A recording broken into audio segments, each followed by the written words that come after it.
안녕하세요. 사랑하는 성도님, 영광의 주님이 우리와 함께 하십니다. 우리와 함께 하시는 주님을 찬양합니다. 기도합시다. 주님의 거룩하심을 찬양합니다. 주님의 선하신 은혜와 그 사랑에 감사드립니다. 오늘도 주님의 은혜의 말씀을 열망하고 기대하며 주님의 말씀 앞에 섭니다. 주님의 거룩한 음성을 듣게 하시고 깨닫게 하시며 우리의 삶이 주님의 말씀 위에 견고하게 세워져서 이 시대의 어둠과 위기와 혼란 속에도 생명의 길, 진리의 길을 놓치지 않고 따라갈 수 있도록 오늘도 은혜로 저희들을 잡아 주시옵소서. 예수님 이름으로 기도합니다. 아멘.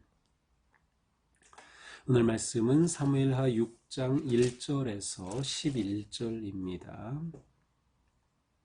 다윗이 이스라엘에서 뽑은 무리 3만 명을 다시 모으고 다윗이 일어나 자기와 함께 있는 모든 사람과 더불어 바알 레유다로 가서 거기서 하나님의 궤를 메어 오려 하니 그 궤는 그룹들 사이에 좌정하신 만군의 여호와의 이름으로 불리는 것이라.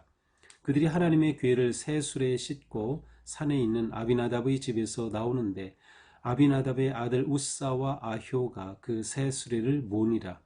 그들이 산에 있는 아비나답의 집에서 하나님의 궤를 싣고 나올 때에 아효는 궤 앞에서 가고 다윗과 그 이스라엘 온 족속은 잣나무로 만든 여러 가지 악기와 수금과 비파와 소고와 양금과 제금으로 여호와 앞에서 연주하더라.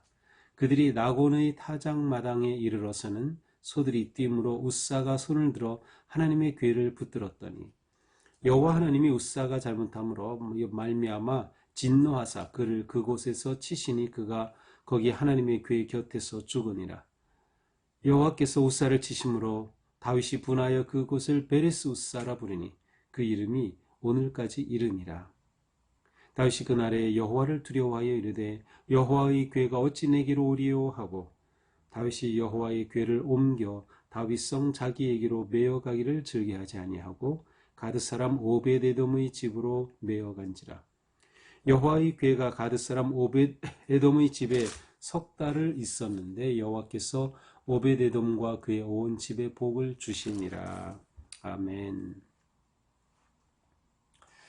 자, 다윗은 예루살렘으로 수도를 옮긴 후에 블레셋과의 두 차례 전쟁이 있었고요. 그것을 통해서 영토를 확실하게 또 견고히 다질 수 있었고, 이제 다윗에게 필요했던 것은 새로운 어떤 그 국정 운영, 정치 이념이 필요했고요. 또 그것을 위해서 다윗은 아주 중요한 결정을 내렸습니다. 그것은 바로 여호와의 궤, 하나님의 궤, 언약궤를 다윗 왕궁으로 모셔오는 것이었습니다. 자, 그래서 다윗이 이스라엘에서 3만 명을 선택해서 뽑았습니다. 6장 1절이죠. 3만 명은 꽤 많은 그런 사람들인데 아마도 정예병이라고도 할 수 있고 군인이라고도 할 수 있습니다. 이렇게 많은 인원을 뽑은 것은 어쩌면 이 다윗이 언약궤를 옮겨오기로 한 이 모든 과정 속에 블레셋이 공격할 수도 있고요, 방해할 수도 있는, 물론 이제 블레셋은 이 언약궤를 이제 돌려보냈던 사람들이니까 언약궤를 빼앗으려고 하는 것은 아니겠지만 이러한 그 모든 것에 대해 대비하고서 이제 3만 명을 모아서 어디로 갑니까? 바알 레유다라고 하는 곳으로 갑니다. 바알 레유다는 사무엘 상에서는 기럇 여아림으로 나온 것입니다. 왜 여기로 가는가? 바로 이곳에 하나님의 궤, 언약궤가 있었기 때문입니다. 이 언약궤가 어떻게 여기로 가게 된 것일까요? 이 자세한 내용은 사무엘상 5장 6장에 나옵니다. 원래 하나님의 궤가 있었던 곳에서 이제 이 사울 왕 때의 블레셋과의 전투에서 그만 이 언약궤를 뺏깁니다. 그러니까 전투에 나갈 때 언약궤를 앞세우고 나가서 싸워서 이길 것으로 예상했지만 블레셋에 패하고 언약궤를 뺏기죠. 이 마지막 전투에서 사울 그 누구죠? 어, 엘리 제사장과 두 아들이 죽게 되죠. 두 아들이 죽었다는 소식을 들었고, 그리고 이제 엘리 제사장은 그 소식에 넘어져서 머리가 부러지게 되죠.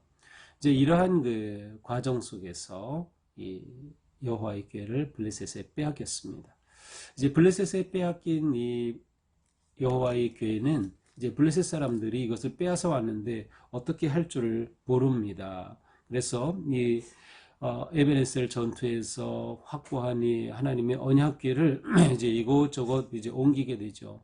아스도스로 가서 그곳에 다곤 신전에 놨더니 이 다곤 신전의 그 신상들이 막 무너지고 깨지고 쓰러지고 막 그러한 일들이 일어나니까 야 이래서 안 되겠다. 그래가지고 아스도스에서 가드로 보냈고요. 또 가드에서 에그론으로 보냈고 에그론에서 베스메스로 보내요. 근데 베스메스에서도 사람들이 그것을 보고서 70명이나 그 궤를 들여다봤다 죽는 끔찍한 사건이 일어나죠.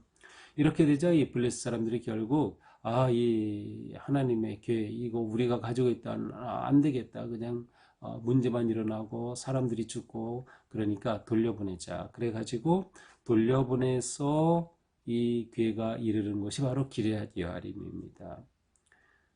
이 기럇 여아림은 바로 아비나답의 집이 있었고요. 바로 그 집에 이 하나님의 궤가 그곳으로 옮겨지게 된 것이죠. 그래서 바로 이곳으로 간 겁니다. 기럇 여아림 오늘 본문에서는 바알 레유다라고 이제 같은 곳이지만 다른 그 지명으로서 나오고 있어요. 자 여기서 이제 하나님의 궤를 메어 오려고 하는데 그 궤에 관해서 간략하게 설명하죠. 그룹들 사이에 좌정하신 만군의 여호와의 이름으로 불리는 것이라. 그룹들, 그러니까 하나님의 궤는 위 양쪽으로 그룹의 형상이 있고 여호와 하나님은 그 위에 여기서는 사이라고 되어 있는데 바로 그 위에 하나님이 계신다. 그래서 하나님의 임재하심의 상징이기도 하죠. 이 언약궤 안에는 세 가지가 있었죠. 아론의 지팡이 또 하나님의 주신 계명이 담긴 그러한 그 돌에 새겨진 그 계명 판이 거기 있고요. 그리고 여기 이제 만나가 담긴 조그만 항아리가 그 안에 있었습니다. 이렇게 이 세 가지 계명이 새겨진 그 돌판은 당연히 하나님의 말씀이죠. 그들에게 주신 언약의 말씀. 아론의 지팡이라고 하는 것은 하나님의 구원의 역사를 또 그 다음에 이제 그 만나가 담긴 항아리라고 하는 것은 광야 길을 인도하신 하나님을 상징하는 이러한 그 이스라엘의 출애굽과 광야를 상징하는 아주 중요한 물건을 이 안에 넣고 그 위에 덮고 그 그룹 위로 새겨진 그러한 그 덮개가 있고 하나님이 바로 그 위에 계신다라고 하는 그런 믿음의 궤입니다. 이 언약궤는 하나님의 임재고 곧 이스라엘 백성들에게는 하나님과 동일시되는 그러한 궤라고 할 수 있겠죠. 바로 이 궤를 이제 모셔오려고 하는 것입니다. 이 생각은 아주 좋은 생각이죠. 하나님의 궤를 모셔오고 정말 언약궤가 다윗의 이제 통치 이념의 중심이 된다라고 하는 것이죠.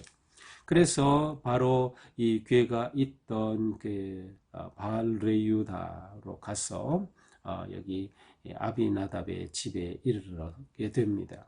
자, 그런데 이 궤를 어떻게 옮기려고 합니까? 3절 하나님의 궤를 새 수레에 싣고 아주 새로 만든 한 번도 사용하지 않은 수레를 준비해서 이 위에 궤를 올려놓게 되었어요.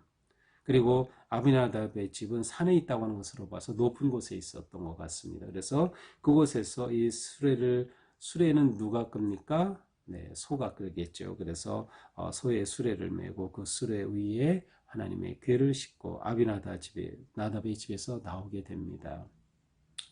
자, 그런데 아비나답의 아들 우사와 아효가 이것을 돕게 돼요. 그래서 아효는 궤 앞에서 끌고 소와 함께 끌고 가고 이 옆에는 이제 우사가 서서 함께 이제 가게 되죠.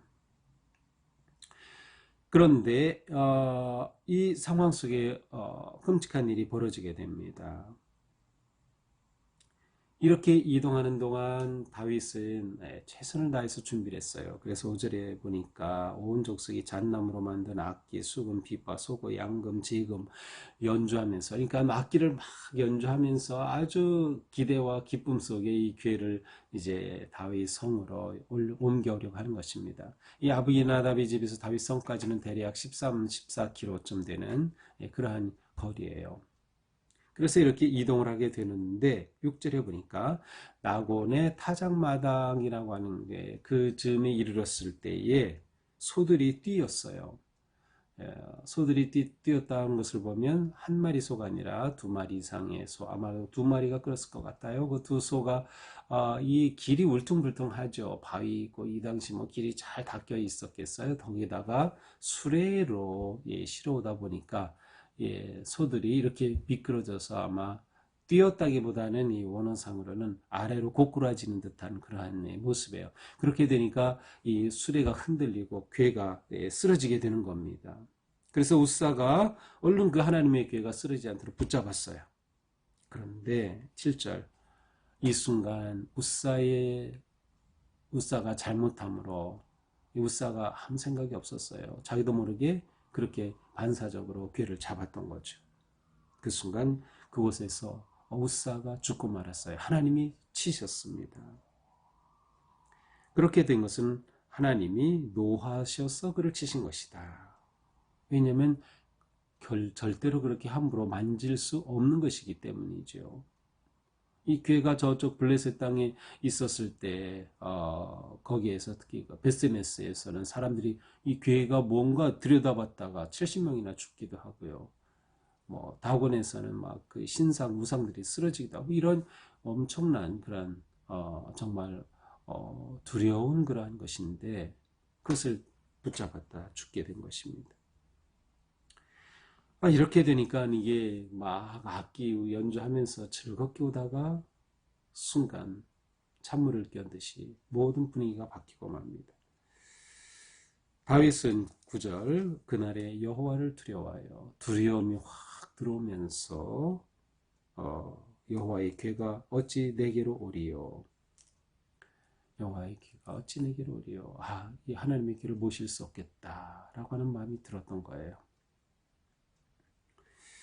그 앞에 보면 다윗이 아주 분했다 그랬는데 분했다는 것은 이제 상황이 이렇게 된 거 얼마나 기대와 기쁨 속에 이렇게 하려고 했는데 분하게 된 거죠.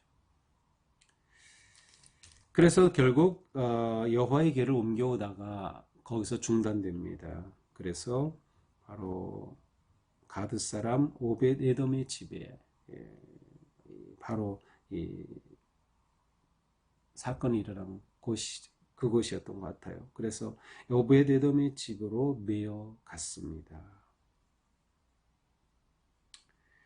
이 오벳 에돔의 집에 여호와의 궤가 석 달간 머물게 되었는데 그 석 달 동안 하나님께서 오벳 에돔의 그 집에 큰 복을 주셨다. 이게 이제 오늘의 마지막입니다.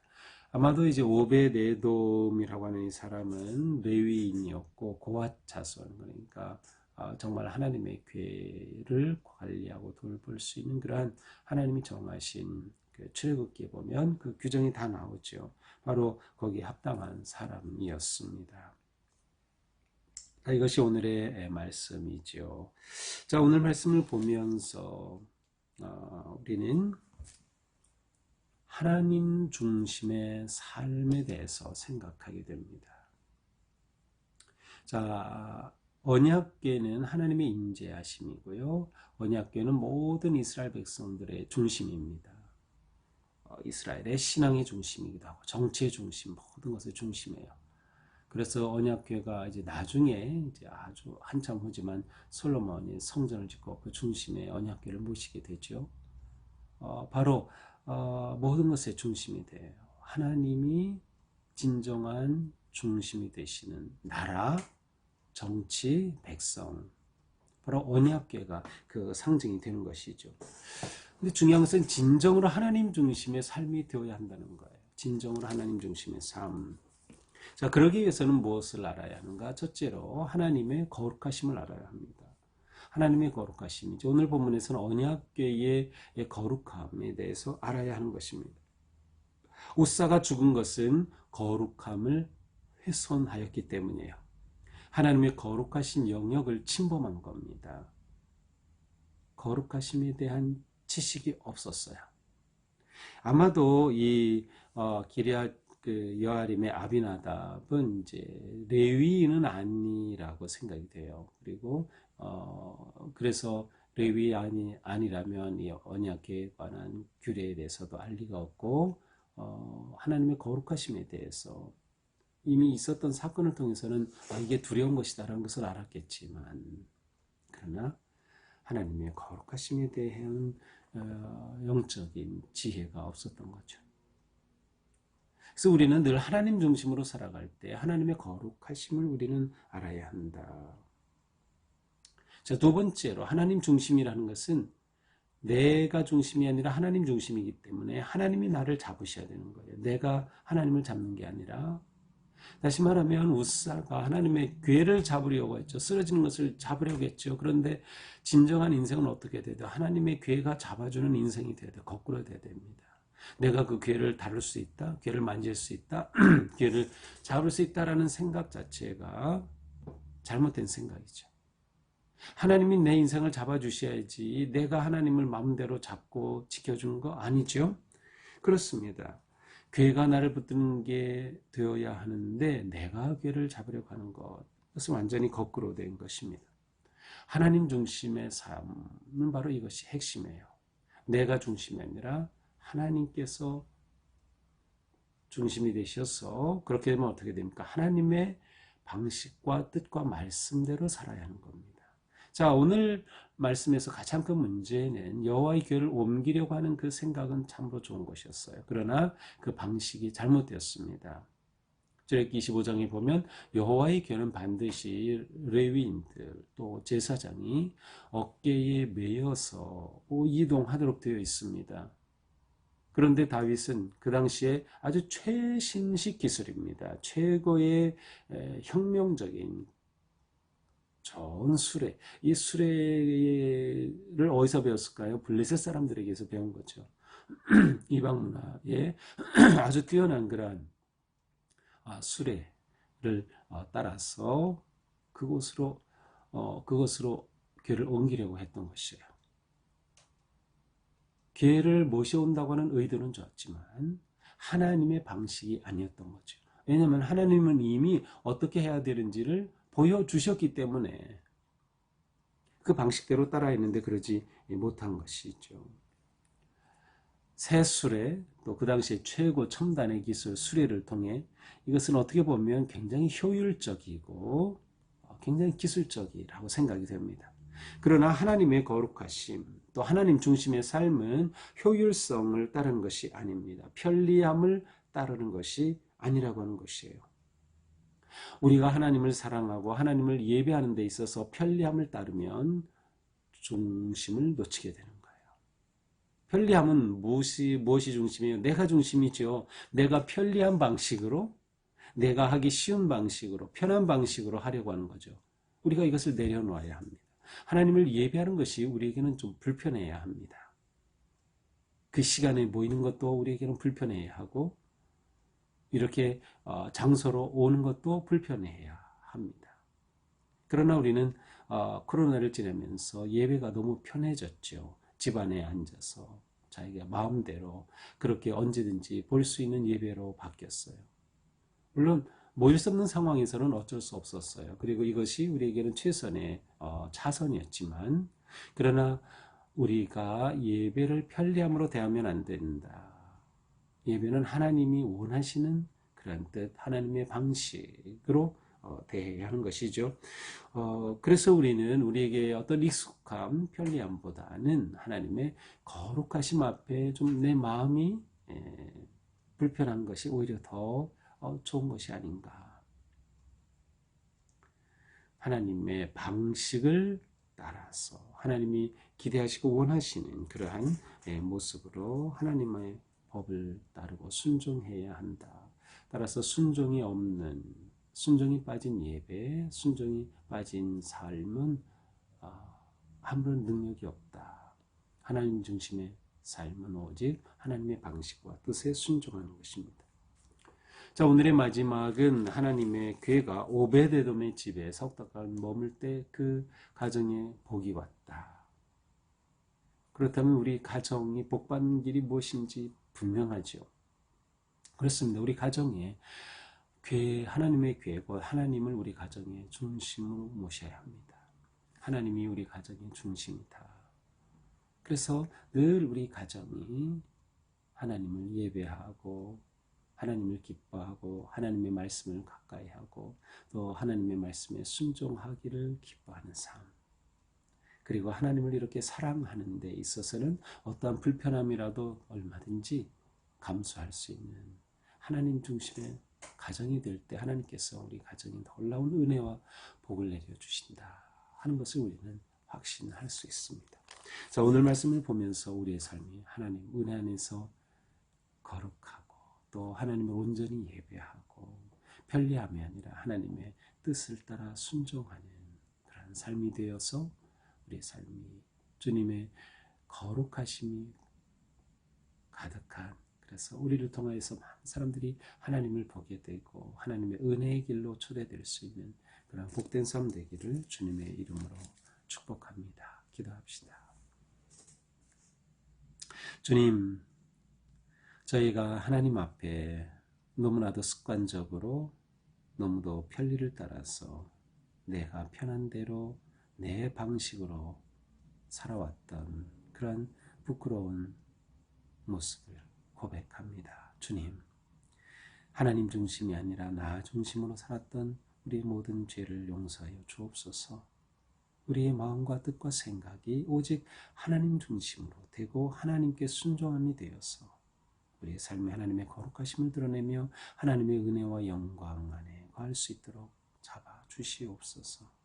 우리 가정에 하나님을 모시고 하나님을 예배하는 가정, 하나님을 찬양하는 가정, 하나님의 뜻을 기뻐하며 순종하는 가정이 되게 하여 주시고 말씀으로 살아가는 모든 가정 위에 놀라우신 은혜와 복을 더하여 주시옵소서. 오늘 하루 저희들의 삶이 하나님 중심으로 살아가도록 이끄시고 인도하여 주시옵소서. 예수님 이름으로 기도합니다. 아멘. 네, 오늘도 주님 은혜 안에서 우리의 삶이 거룩하고 또 하나님 중심으로 승리하기를 축복합니다. 사랑합니다.